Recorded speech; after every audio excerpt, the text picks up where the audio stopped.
Welcome to Your Career Story podcast, a show that's designed for rockstar professionals looking for that extra booster shot of confidence in their careers. Whether you're trying to get clarity on a job transition, want some work-life balance inspiration, or need a strategy to snag that promotion or raise, this podcast is for you. I'm your host, Jenna Viviano, ex-Wall Streeter turned startup junkie who now coaches hundreds of clients, empowering them to take back control of the job search and land their dream job. So sit back, grab a glass of wine, and prepare yourself for your weekly boost of career confidence.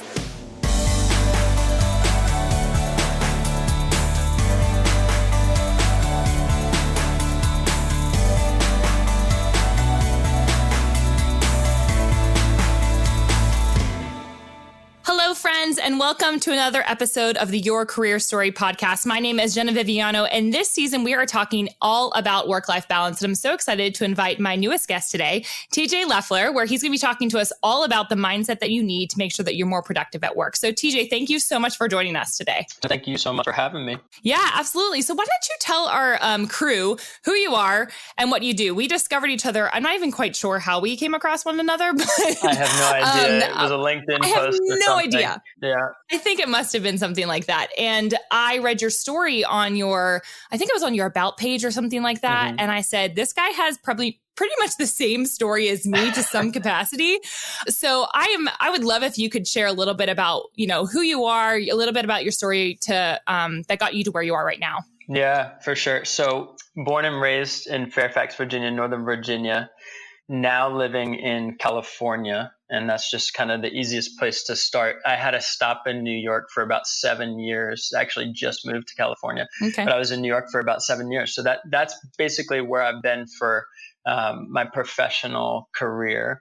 And there's a lot that happened between Virginia and California during my time in New York. And just to kind of summarize, where I'm at today, and then I'll talk about how I got there. But where I'm at today is I'm helping people go through transformation that I've been through myself. So I'm helping them transform their lives. And, the type of people that I get to work with and the title is life coach. I don't really live by the title or any titles. It's guide, mentor, advisor, counselor, life coach, consultant. There's a number of different ways you could approach it. But long and short is I'm working with people who are successful, type A, high-performing overachievers, but they're successful and unfulfilled. And that's ultimately where I was. That was, my place after I'd been at Goldman Sachs about 3 years. Which is crazy you lasted that long, quite frankly, because I lasted at Citi for about 9 months. I was going to say, you were in the sauce. So you understand, kind of what's going on. But I'd say more so when people say that, it's like, wow, that like being there, what was it like? And for you, obviously, you have your own perspective on it. So I'm not going to assume we share the exact same perspective, right? But I will say, looking back, one of the biggest challenges for me was not actually the environment itself, but it was my mindset within the environment. That's so interesting. I don't know if mine is similar. I mean, I'm sure there's parts of that into it, but I'd love if you can unpack that a little bit. Yeah. So that's ultimately where I'm working with people on most right now. And so, people approach me with all kinds of things, probably actually a lot of similarities, I'm sure, in the external problem of what you might be working with people on. So they say, oh, I want to change jobs. I want to do this. I want to do that. And those are tactical things. But in the people that I'm working with, what I've discovered in my own journey and what I help them kind of discover for themselves is that mindset comes before strategy and tactics. And so that's good. Yeah. So if you want to make a sustainable change, you got to work on the mindset first. In other words, you can eat kale and buy all the gym memberships you want. But if you want to have a sustainable change to the way that you physically live and physically look, then you're going to have to change the way you think first. I love that. I also love how you mentioned that you took a stop in New York versus like, I lived in New York for 7 years. I kind of chuckled to myself and wrote that down because I said, we need to touch back on that because I feel like for me, it was a touchdown and I felt like I was never allowed to leave. Like I felt like I was stuck on the island, like survivor mode. But I like that you said stop. I think I'm going to start using that phrasing a lot more because I think that makes a lot more sense. So you now help people get in a better mindset about their work, right? And just life in general. Yeah, it's very holistic. So spiritual, mental, emotional, and physical. And really, there's a whole host of things that come with that. And I follow Jesus, and on this podcast, I'm sure there's a lot of people who do as well. I don't work with people who solely follow Jesus, but it just so happens because I do. I think your vibe attracts your tribe. You just start attracting people that also do. And so they're on that spiritual journey as well. And our spiritual journey is very much a physical thing, if that makes sense. We live in a physical world. Oh, totally. So there's been, and that's also a massive part of my own transformation. So in that helping people walk through the transformation that they're going through, they've had some sort of awakening in their life, and they're seeking either, purpose, they're seeking what's next, they're seeking how to level up in their life or in their career. And they might not know how to articulate a lot of the different things going on, but they gravitate towards, the easiest one, which is, something's up at my job. I'm not doing what I'm passionate about, all the above. And those were a lot of the same things that I would have said, 5 years ago. I'm now 30, but right around that age of like 24, 25 is when I really started having that intense anxiety while I was on the trading floor. I was in foreign exchange sales, and I was having a lot of inner conflict at that time, I was becoming somebody I wasn't, because I was not using control that I have, the authority that I have over my mind. And so I was really not then, as a result, taking care of myself. And because I had a lack of boundaries, I was taking care of everybody else's priorities. And that'll lead you to feeling a lot of resentment, not just towards people. And especially in my case, it's actually towards a job, which is like totally like not a healthy thing, right? Because it's not the job's problem. We have to take responsibility and ownership over our own life. Yeah, I love that. So you were at Goldman, and then what happened? What did you go after that? So that's a whole journey to unpack. We could talk about 4 hours, which I do in a seminar, but so I'll 30-second elevator pitch value. Very, very quick journey. But long and short is, so I'd just been promoted at Goldman in June 2015. So call it April, May. I'd been given the nod for promotion, and that promotion wouldn't take place until August, right? So I had been said, hey, they told me, hey, you're doing great, and we're going to promote you. And I was grateful. But I also felt that inner conflict. So I was like, this doesn't mean anything to me. So that's the point where in my spiritual journey, I had really grown in my trust in giving God control over the areas of my life that I couldn't control. And then specifically in this example, what that looked like was what was next. I had no idea what was next. And so I was running in Central Park, June 2015. Nobody resigns halfway through the year on Wall Street. Right. No, you gotta, except for me and you. Right. Nobody does that. Because I did too. I didn't give a bonus either. I had to pay them money back. No. Did you really? Yeah, I did, because I had a signing bonus. And luckily, the company I was moving towards also gave me a signing bonus that kind of almost evened it out. But yeah, I ended up paying them money to leave within halfway through. I was emotionally drained, physically drained. I developed a really bad eating disorder, the whole thing. Everything that could possibly go wrong during that time period was going wrong. And so I needed out fast. I didn't care how much I had to pay them. I was like, take my money. There was no price on my health. Yeah. There's no price on that. Except for you and me, nobody else does it in mid-year. No price on your health. Told you, we're like twins. Oh my goodness. Wow, that's incredible. Well, good for you too. Like that's my response to that. It's good for you, right?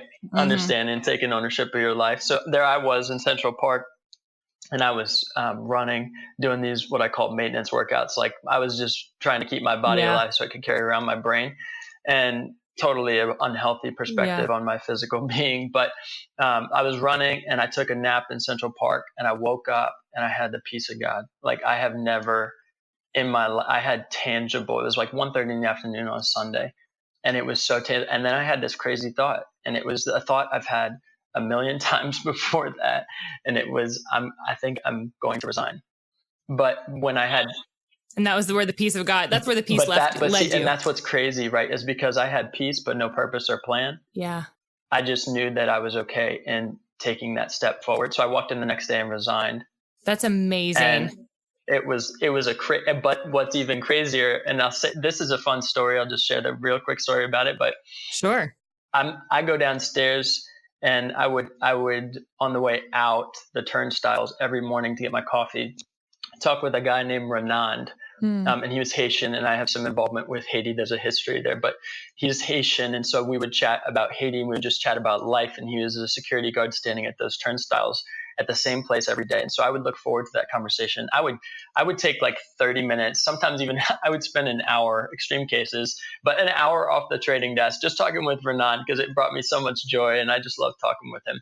So on my way out, that, right? So like when you resign, they might tell you to leave right away. So I'm thinking, okay, when I go back upstairs, I'm going to resign. They might tell me to leave right away. I don't know who I'm going to see. So I got to say goodbye to people. So I go downstairs and I'm like, man, Renan's not here. I go get my coffee and I'm like, man, that's such a bummer. I'm thinking in my head, that's such a bummer because it really would have been nice to say goodbye to him. As I'm walking back right in front of the turnstiles, got my coffee in one hand and I'm reaching in my pocket to grab my key card. And in Renan's place is a guy I've never seen before. And as I'm trying to reach for my key card, I look up. And this guy is dead on staring me in the eyes. He smiles, very, very creepy, but not, because he smiles and he says, you don't have to go back in there, right? Oh my goodness. That just gave me chills. And I just had this huge smile. Oh, can you imagine what happened to me? I was like, you're right. I don't have to go back in there. So I go back in there and I resign. I end up staying until August anyway, but that's a whole nother story. So 16 months go by. And I had left. I had moved from New York to Richmond and back within 2 months, bought a car that got recalled about a month after I bought it, got into an apartment lease that I had to get out of real quick, moved back to New York. It's now November, that same year, 2015. So I'm back in New York end of November. I'm like completely at a crossroads. I bought some real estate, almost bought a laundromat for 4 times what it should have been worth. Thank goodness I went to somebody and asked them for some advice. I launched a shoe product online with one Facebook post and sold 25 pairs of shoes in 48 hours with one Facebook post for like $160 a pop. Oh my gosh. And then ended up telling everybody they could have the shoes back after it took 8 weeks. Everybody, they could have their money back after the shoes came 8 weeks later, and they were not as advertised as I thought they were going to be. And so I had to give everybody their money back. I was like, this is awful. I feel bad. Then I started launching an app with a couple of friends after going through a 2-day strategy session. One-on-one, just kind of like discovering who I am, what I'm here for, what I can do with my life, learning things in that process.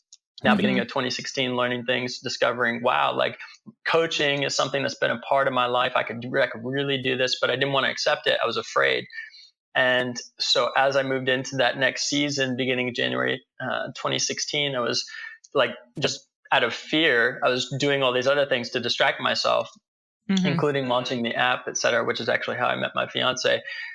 Fast forward. Which is so adorable. That's y'all are so cute together. Thank you. Yeah, we're getting married in 2.5 weeks, so we're very excited. You're like, I'm ready, game on. Yeah, I'm totally. And to kind of wrap up that story of how I got to where I am, really it was in that distraction phase, or in that I was afraid to actually accept what I knew was a calling on my life. At the time, I didn't call it a calling. It was just something I could do. Later would find out it's more of a calling. But I was trading Bank of America stock options, made 30 grand in a couple of weeks and went for 100 and lost 150K leveraged over the course of the next 6 or 9 months. So October 2016 comes around and I'm literally out of retirement money, all the money I had, every single ounce I'd saved, about 100 grand. Oh man. And I was broke. I was at a professional crossroads again because I really didn't know what to do. And I'd signed paperwork to get out of the app company. And then my dad got diagnosed with stage 4 cancer. Jeez. So nothing like rocking your world. That was that. And I had a look in the mirror moment. And I can talk about that, less emotionally now because I've gone through a lot of healing. But for obvious reasons, that was extremely emotional. I had a look in the mirror moment, kind of, again, that ownership over your life idea. And I just looked at myself and I said, you really haven't given it a shot. Like, you really haven't tried. And you have this kind of wake up call, with your dad being sick. And it was like looking at yourself, TJ. If you can't respect yourself, you can't respect anyone else.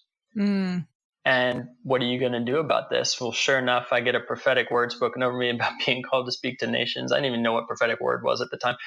Yeah, right. Stuff. I get this. I feel like I didn't really learn that stuff actually until I moved to Nashville. So I'm with you there. That's a whole nother podcast it sounded episode. like we shared some of that kind of awakening spiritually. Yeah, we did. A friend gave me then 15 grand. We were on the phone and he was just like, I believe in you. I don't know what you're going to do. But he was in London. He still is my best friend. And he was like, I'm sending you 15 grand. There's no expectation, but it's going to be in your bank account tomorrow. Is that enough? And so then I decided, with a vision from God, to launch a seminar called Welcome to Yourself a month later. No speaking background, experience training, none of that stuff. But I knew that I had a gift in coaching because I'd been coaching anybody that came into my apartment. Like I was just practice. I was like, man, I know I have this gift inside of me. And so I wanted to share that with the world through this seminar and let them know, hey, I'm kind of open for business. And so that took off. That got some traction. And so New York, DC, London, started getting paid to speak professionally. Now here I am today. There's a whole lot in between, but that's the summary. That's awesome. I love that story. I love hearing people's stories about how they got to where they got to. And usually we just see like kind of the end product, but we don't necessarily see all the bumps and bruises and scrapes and all the messiness that happens in the in-between. And but the thing about that I've even learned is that if I don't have those things that happen negatively, quote unquote negatively, I'm not going to make any progress actually in my life, in my professional life, my personal life. Like that stuff all contributes to your calling and who you are and like what God's plan is for your life. And so it is not ever, what's the phrase that my friends always say? God uses everything. And so he's kind of like, he's like a waste zero per, God. And so nothing goes unnoticed for sure. And it's clear from your life. So talk to us a little bit, what does you've obviously done a lot in your career thus far, bounced around, tried a couple of different things. And now you've got this thriving business. What does work-life balance look like to you? I'm asking every single person that's going through this season, this question. So what does work-life balance look like to you? Yeah. So the first thing I'd say is work-life management. What do you mean by that? I learned this a few years ago. But the word balance implies equal weighting. And for us to kind of have a perspective that we should have equal weighting in work and life, it will lead us to a constant failure because of that expectation. And so I like to think about it differently. Okay. So it's not like balance is management. That's when you say what it looks like, that's what it looks like to me. It looks like being a good manager of myself. Yeah. So how does mindset fit into that, right? So you talk a lot about mindset and how you work with clients around mindset. So how does mindset at work, how do you coach people on that? Like what is it about that that you feel like is the foundation to having a thriving career? Yeah. So I think understanding, for example, one really specific topic that I think everybody benefits from, whether it's at work or relationally. And when I say at work, I mean actually doing the act of work. Or relationally and personally or professionally, for that matter, with relationships. But I think mindset around boundaries is really important, even as it relates to productivity, right? What we're talking about today. Yeah. And so when I think about mindset in that way, and when I think about how that can look practically for productivity or at work, the first question I want to understand is what do people think about, or do they have their own personal boundaries? Do they have their own lines kind of drawn in the sand where they know when somebody is crossing over those boundaries? Because a lot of us are raised by boundaryless people. That's so true. Right? Yeah, and that's so we're true. Taught to not have boundaries. But then if we don't have boundaries, then how do we know if somebody's encroaching on our property?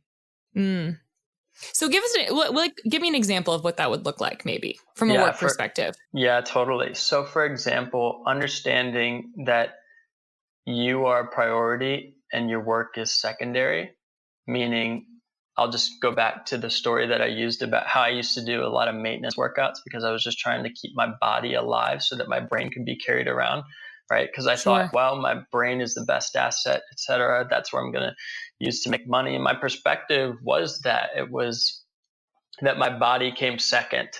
And for us to understand that, like, truly the idea, and we'll get to this a couple other things we talked about around just mindset shifts, but truly the idea of effectiveness is more important than efficiency when it comes to productivity. What is going to make you most effective? Which is so interesting. Yeah, because are you familiar with the Enneagram? I am familiar, but I'm not as familiar as I should be for how much everybody's talking about it. Yeah, it's become like this, like, I feel like cultural phenomenon. It's like, as soon as I moved to the South, everyone's like, what's your Enneagram number? I'm like, is that like a dating profile thing? Like, what is this thing? And I'm a 3, right? And a three is actually known as the achiever, and we're all about efficiency. So I really struggle with this concept of being, what was the phrase that you used? Instead of efficient, Effective. You said what? Yeah, effective? Effective.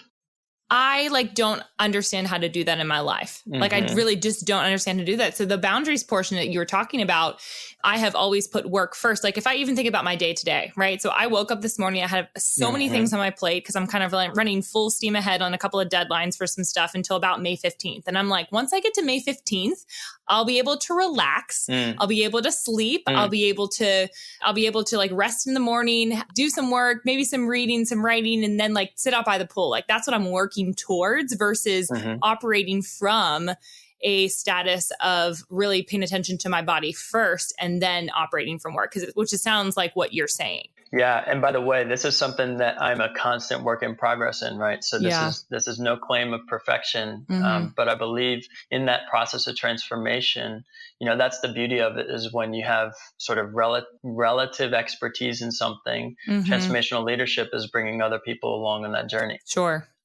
And so, for example, if I've discovered something in one particular area of my life and I'm further along than somebody else, then that transformational leadership is really about helping people discover that for themselves. Yeah. And so for me, for example, a clear example is, I was pushing myself beyond limits when I was working at Goldman. Okay. So my mindset changed on a few things, but it didn't change on that thing. And so I carried that mindset into this business.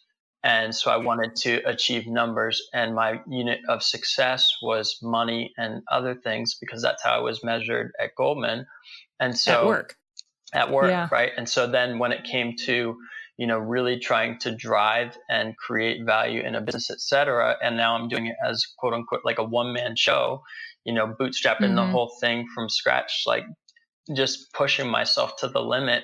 Well, after my dad passed in summer 2017, I kind of had a forced reset again. Sure. And it was like an awakening again to the fact that I need to take care of myself, because I had so much healing that needed to happen, because it was such like a traumatic thing in my life. I had so much healing that needed to happen that I was forced to take a really deep look at my personal priorities. Right. Even when I didn't have, at that time, I was still funding everything on debt. I was still in like massive early days. I'm in early days, but this was like the starting point, early days, and trying to figure out what I have. Right. Yeah. And so I was, in spite of all of these different pressures, whether it be financially, whether it's where I'm going to live, whether it be, I was realizing in the mornings, I said, if I actually don't have my quiet time, if I don't have like a focus on eating when I get up and doing the basic things in my life, I will not be able to continue as a healthy person. I will not be able to grow a business, because your business, as you know, your business cannot outgrow you. 100%. Right? And you're preaching to me right now. So I need to hear this. Right. Was this supposed to be a podcast episode for the masses or for me specifically, Jenna Marie Viviano? I'm not quite sure. I say that all the time. I minister to myself whenever I'm speaking. Yeah. Yeah. I relate to that. I do the same thing, I think. all the time. People like us, I feel like, understand that. Yeah. But so that's what happened. I realized that was my wake. And so I realized very quickly my personal priorities, and we can get to what that actually looks like practically. But personal priorities, and I call them the 6 core pillars of basic health, but diet, sleep, exercise, active, rest, reflection, connection. Like those are the basics. You want to talk about purpose and what you do with your life and self-actualization and confidence and, being bold and starting business and doing all these other things. But you can't take care of yourself, TJ. Yeah. Yeah. It's so good. That is so like mic drop moment. Hey friends, wanted to pop in here real quick to tell you about a blog post I specifically wrote on this subject TJ and I are talking about. So if you're liking this episode, you are going to love this post. So head on over to jennaviviano.com/habits, where I talk about my journey to building habits that last. In this blog post, you're going to learn 1, how to develop habits and routines that will catapult your career. 2, how to develop rhythms in your day that will make you less stressed.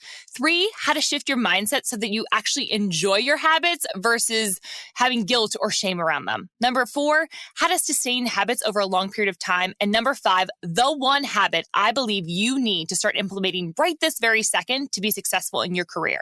So again, if you're interested in learning a little bit more about habits, mindset, and productivity, head on over to geneviviano.com/habits to check out our post.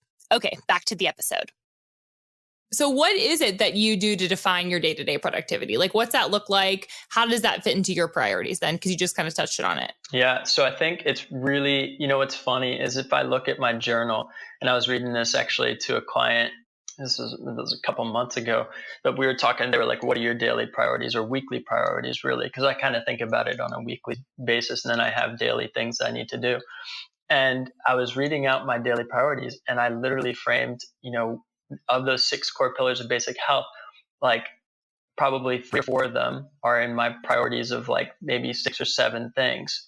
So for example, diet, eating on time is a priority. Hydrating is a priority. Like these are things at the top of my priority list when it comes to productivity. Yeah. How did you shift your mindset on that though? Because I feel like for me, I know those things to be true cognitively. Mm-hmm. Like I know that, and we're having people on here that are going to be talking about how to like maintain your health in the workplace. So someone who's going to be talking about brain health, you mentioned that, but I just cannot get myself to look at that actually as do you think you have to have like a major life shift for something like that to take that priority? Or do you feel like for people like myself who maybe don't have that, I don't know if just to say thank goodness or not thank goodness, whatever. How do I like shift my mind around that? Yeah, I think here's a really basic one everybody can take something away from the idea that time equals value to the idea that value is value. Oh, okay. So explain that a little bit more. You have me intrigued. Oftentimes we think that our time is going to equal value. And in the early days of whatever we do, that's partially true because we're going to require more time to add value because we won't know what we're doing. Right. So then once I started realizing that value equals value, so I just needed to hone in on what is the value and do that. Do that thing. Mm-hmm. That's effectiveness.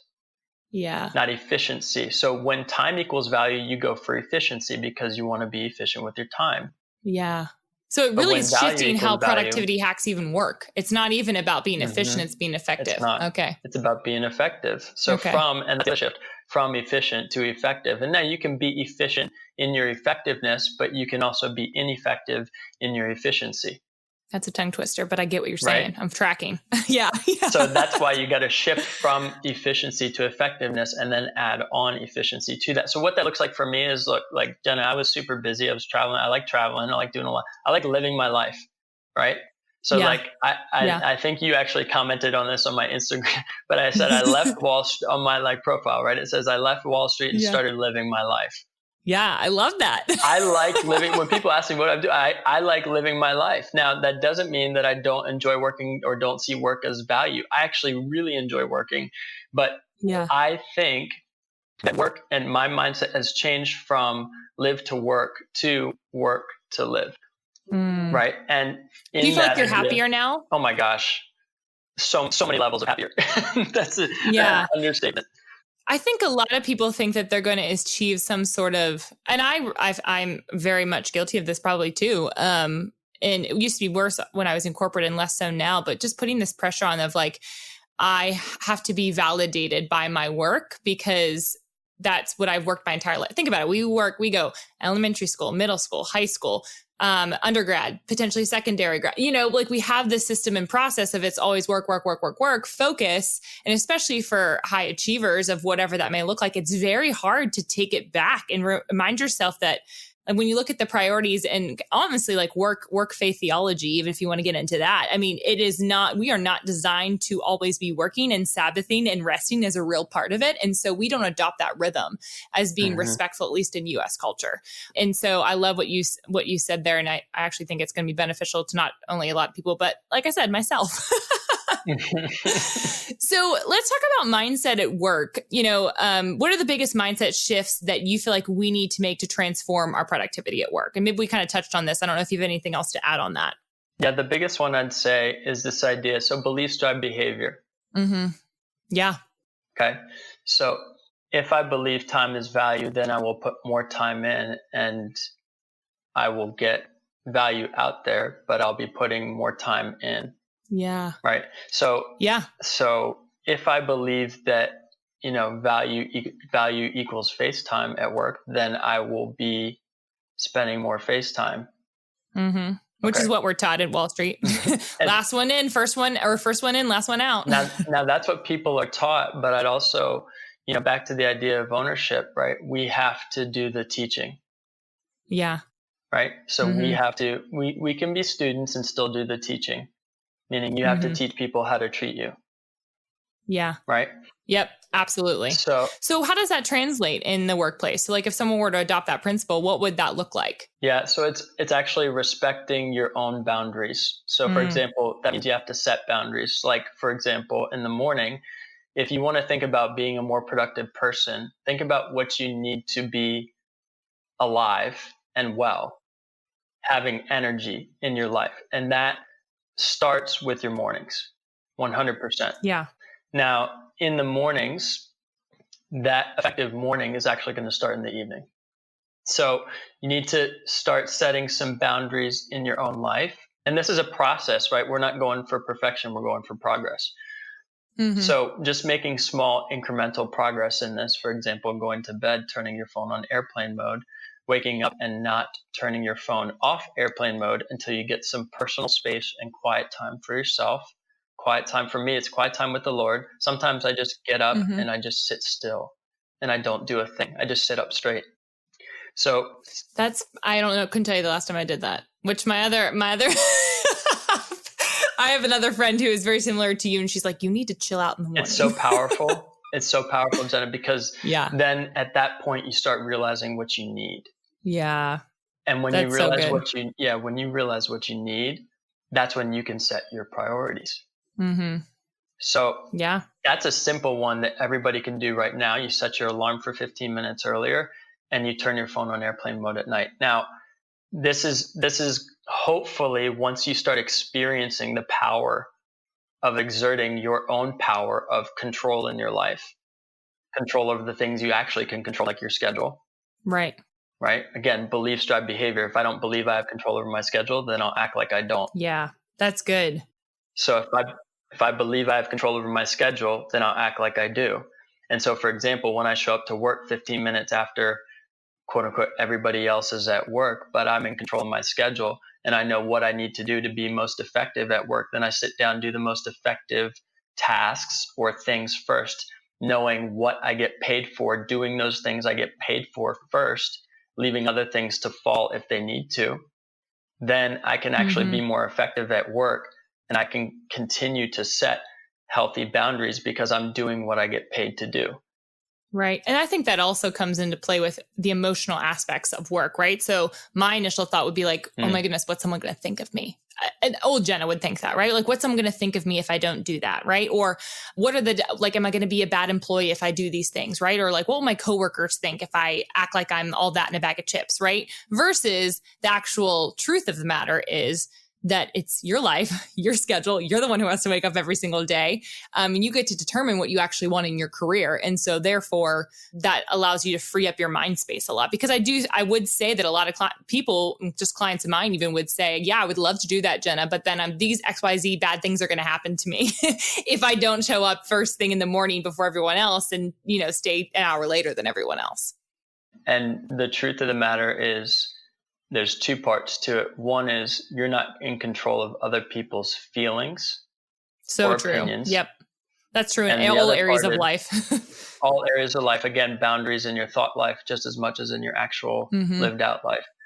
And the other aspect, which is really important for us to remember, is if you truly are that worried about people's opinions, or if they're not going to be accepting of your own priorities, is that someplace you want to be? Right. Oh, yeah, totally. 120%. And I'm sure that's a message you share with everybody. Yeah. Yeah, that's a big one, I think, where candidates need to take back control of the job search process in general and really operate from that spirit of, they say it's a candidate marketplace out there, act like it, and part of that really comes down to shaping the narrative and setting those boundaries up from the very beginning. I do that even with clients. I think about that. It's not that I don't want to be available for clients, but no, I'm not going to be available on a Saturday morning. I'm sorry. That's just not going to happen. Right. Because I have to create those boundaries. And so I teach them almost how to respond to me with respect. Yeah. How to treat me. And it's not from a negative place, but if a client wants me to be available 24/7, they're probably not the right client for me. And so I think very similarly, if you look at that from a corporate perspective, if you're going to work for somebody every day and they are really nitpicking every little nitty gritty, it probably isn't a great environment for you. You probably need to find somewhere else to be. 100%. So I'm totally 100%. with you there. When people are making changes in their life, I'd seen on your website, you talked a little bit about analysis paralysis. Do you see this issue a lot with clients, and how does it transpire, and like, how do you teach people to overcome from that? Because I feel like that's a huge issue with a lot of people, especially when thinking about, career changes or just making any shifts on anything. There's a lot of analysis paralysis going on. Yeah, I see it all the time. I feel like I've suffered from it as well in the past. All the time. And when I say it all the time, it's in my own life first. Right.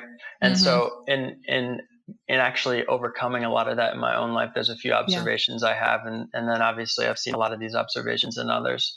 But of course, there's first an understanding of where's the core issue of the analysis paralysis. In other words, what's the fear? Right. More often than not, though, analysis paralysis causes anxiety, and that anxiety is actually a reflection of an inappropriate direction of our attention. So, in other words, real simple, we're trying to control things that we can't control. Yeah. And we're trying to bring our mind to a place that we can't be. In other words, the future. Yes. All we have is the present reality. Right. So you can't be in the future and think of all these things in the future, right? The worries of tomorrow are for tomorrow. Yep. That's biblical, straight up. Right. 100%. And we have to leave those to tomorrow. Yeah. But we have to, I think one of the most helpful things for us to do is understand first, where we're directing our attention. So raising awareness to, we're directing our attention to the future when we're not even giving attention to the things that are in need right now. Example, the fact that you haven't slept in 48 hours and you're worried about what you're going to do next with your career. Yep, totally. Those immediate needs are actually sometimes more beneficial than long-term planning. 100% more beneficial because you can then operate from a healthier headspace to make a better or more sustainable decision. Yep. Rather than making the decision out of fear in which you might have a short-term gain, but another problem as you kind of come to the same issue when you're not in the right headspace again and you're in a new environment, but that headspace or mindset hasn't changed because you haven't changed your personal priorities or how you give attention to them. So how do you tactically do that? Is it something you write down every day that you're going to prioritize, or how does someone implement that? Yeah, the attention shift. Yeah, the attention shift. So like if I'm thinking about myself, right? So tomorrow I'm going to wake up. How do you create a checklist? I mean, I'm so practical probably. Yeah, no, practical is good because mindset without practical is like kind of waste. Like give me the application, right? It's like when I get a sermon in church, I'm like, this stuff is awesome. Now tell me how it applies to my life. Yeah, really simple is actually, and simple doesn't mean easy. If it were easy, everybody would do it. Sure, right. But really simple is just actually giving yourself space to be present and starting with in the morning. It sounds overly simple, but it's actually very simple. So I'll walk you through kind of what that looks like in my life, right? Yeah. So I wake up and, on my best, I'll give you my best days because I obviously have the days where I wake up and I'm immediately on my phone, just like I'm sure 99% of people in the world. Yeah, I do that. I did that this morning. It was terrible. And it seriously throws off your day. So my best days are when I'm up and I literally just sit there and I'm still for a few minutes. I actually turn on the practice of turning on worship music is a great practice for me because I actually just can kind of soak for a few minutes to start my day. That's so good. Yeah. Right. So I bring my mind and my heart to the present, and that's super powerful. Now, if I can take care of my practical needs, that's the next thing that I'll do. You run to the bathroom, you go grab a glass of water. I try and drink 16 ounces of water right away. I try and get food in my system so I know what I'm eating right away for a nutritionally balanced intake in the morning based on what my body needs. And that comes from working with a registered dietitian for months. Then I'm taking my supplements, which again goes back to what I need in my body. And these are all things that I'm doing with presence of mind, knowing this is what I need in this moment.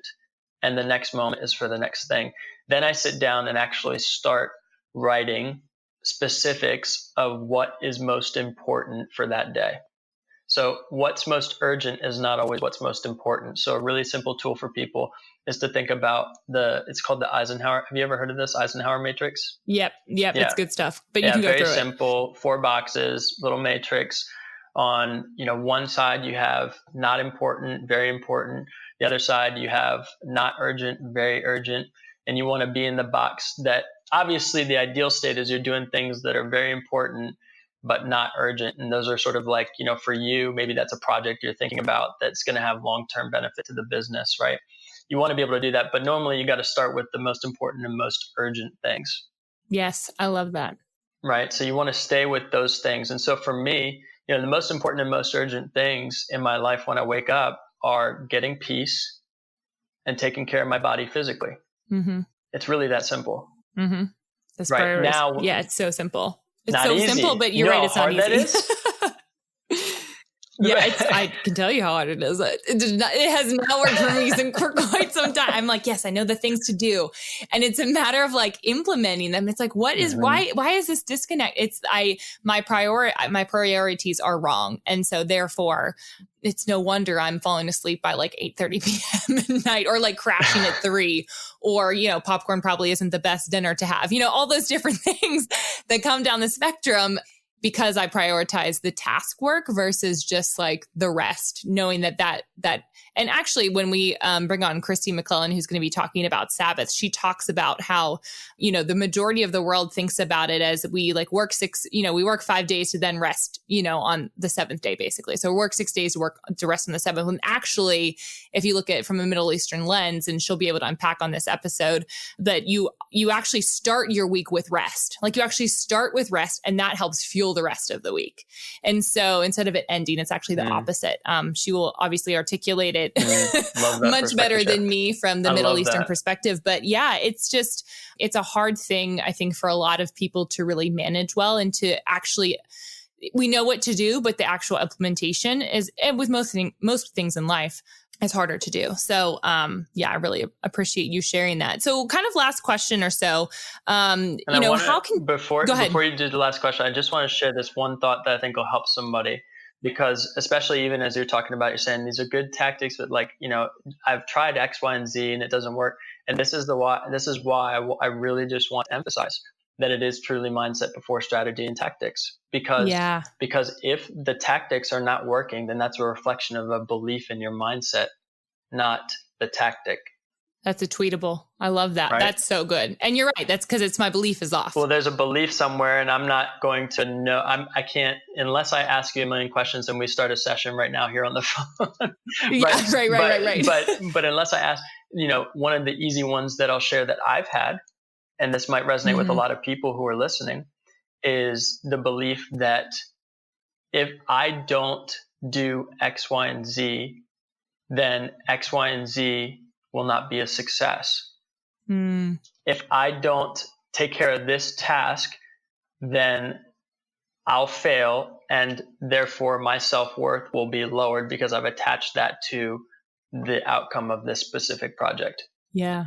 That's like at the root of why tactics don't work for a lot of people. It's because, and I'm just going straight for it without giving you the whole process, but no, it's that we've attached self-worth to outcomes and performance. Yeah, that is so real. I'm like I'm flashing, a bunch of stuff is flashing in my brain about that. Just for me personally, even just some clients I talked to yesterday about that very specific thing. So you are obviously spot on in the tactical portion of things, because you're right. It does come down to, a lot of people will ask me very similarly, hey, can you give me interview tactics? I'm like, no, we need to talk about your mindset going into an interview. That's way more important. So true. Because more like 70%, I always say 50%, but it's actually like 70% is more your confidence, which are, nonverbal cues and how you say something. It's not actually what you say. It's how you're saying something. It's your body language. It's the confidence that you have internally that you're externally projecting. And so that mindset can make or break somebody's experience in the interview process. Similarly to you talking about, actually the success of a project will probably not be as good if you don't take this time to do, or it will not be unless you take this time for yourself. And really understanding the breakdowns of productivity needs to look different. I love what you said. The difference between efficiency and effectiveness like really drove home for me. So thank you for sharing that. Yeah. Awesome. So if someone wants to get in contact with you, I feel like we've covered so many great pieces and nuggets of information, and I've learned a ton, and I think we need to have a conversation offline. So if someone wants to contact you, or what's the best way to do that? Would you say, or like, how do you help people? Yeah, you kind of touched on this in the beginning. Yeah, absolutely. So, really, people who come to me have a variety of different reasons that they would contact me. And that's normally the story. If somebody wants to contact you, it's why. And, people have come to me saying, and it's funny enough, they've come to me saying, I've made it through 3 or 4 rounds of these hedge fund interviews and I can't break it. I know it's got to be something else. You're the first person I thought of. What is it? Yeah. Right. So we come down to it and you're spot on. We started discussing a lot that got into self-worth and confidence and motivation. What was the motivation behind it? Long and short is they're now in their dream job, getting paid more money, working less hours at a crazy, that was a wild story. So there's that type of person. I love that. There's people who are struggling with identifying what it is specifically that's wrong, but they're just experiencing a lot of internal conflict. And what their external life looks like is very different than what their internal life feels like. And that's something I align with from my own story, right? So yeah, that's very much it. There's people who are doing, I'm working with successful real estate agents who are just crushing it. That, real estate market's doing really well. They're doing very well in the real estate market, but they just really wanted to understand how to set better personal boundaries and actually how to have success with a purpose, because they found that it was kind of meaningless to make all that money and to be doing so well, but to not have purpose behind it. And so they were asking a lot of the deeper questions around that, all examples of why people come to me. They can contact me through my website, tjloeffler.com. They can contact me through Instagram. I'm pretty active on Instagram at tjloeffler. He has great Insta stories. Thank you. You're welcome. I'll receive that validation. It's good. It's when you're talking to a camera, sometimes you don't feel like you're getting any kind of, you're like, is anyone? It's like dead air on the other side. No, I totally get it. So, you do a great job. You. Yeah. So that's those are the 2 main places: website, Instagram, and then LinkedIn. Awesome. Well, we'll have all that information in the show notes for those of you that want to get in contact with TJ, which I highly recommend it. Just following along for him, me personally, has been really beneficial. So TJ, thank you so much for joining us and for sharing your words of wisdom, inspiring me, and I'm sure inspiring all the other folks on this call. Thank you. Thank you, Jenna. I appreciate you.